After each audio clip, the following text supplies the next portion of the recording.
আমি সুমনা চলে এসেছি নতুন একটা ভিডিও নিয়ে। অনেক দিন হয়ে গেল তেমনভাবে উনুনে রান্না করা হয়নি। মাঝে কিছুদিন আগে গ্যাস শেষ হয়ে গিয়েছিল, যখন গ্যাসের সমস্যা হচ্ছিল তখন আমি কিছুদিন উনুনে রান্না করেছিলাম, আর সেই জন্যই এই উনুনটা আমি বানিয়ে রেখেছি। মাঝে মধ্যে যখন প্রয়োজন হবে তখন আমি এখানে রান্না করব। আজ আমাদের এখানে আখের রস এসেছিল, সকালবেলা একটু আখের রস খেয়েছিলাম। আর এখানে মাছ এসেছিল, সেখান থেকে চিংড়ি মাছ নিয়েছিলাম, কারণ কাল যেহেতু পুঁই শাক নিয়ে এসেছিলো, তো আমি পুঁই শাক, কুমড়ো, চিংড়ি মাছ দিয়ে ঘন্ট বানাবো। আর এইগুলো না উনুনে রান্না করলে বেশ তাড়াতাড়ি হয় আর খেতে ভালো লাগে। আর যেহেতু এই হাঁড়িটা আমি গ্যাসে রান্না করি, ওই জন্য আমি হাঁড়িটায় আগে থেকে একটু ছাই বুলিয়ে দিয়েছি, তাহলে তাড়াতাড়ি কালিটা উঠে যাবে। দেখো এখানে চালটা আমি দিয়ে দিয়েছি, ভাতটা আগে করে নেব, তারপরে আমি তরকারিটা বানাবো। আর ভাতের মধ্যে ডিম সিদ্ধ করতে দিয়ে দিয়েছি। দেখো ভাতটা আমার প্রায় হয়ে গেছে।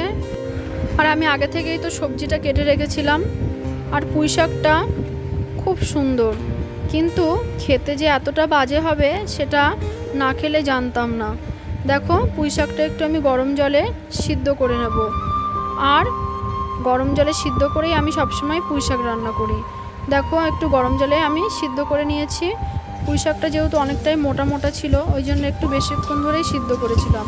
তারপরে আমি পেঁয়াজ, লঙ্কা আর চিংড়ি মাছটা ভালো করে ভেজে এর মধ্যে কুমড়ো, আলু দিয়ে দিয়েছি। তারপরে এই যে সিদ্ধ করে রাখা পুঁই শাকটাও দিয়ে ভালো করে কষিয়ে নিচ্ছি।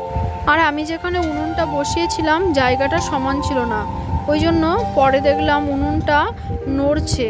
যেহেতু উনুনটা গরম হয়ে গেছে আর আমি সরাতেও পারবো না, ওই জন্য আস্তে আস্তে রান্নাটা সেরে নিচ্ছি।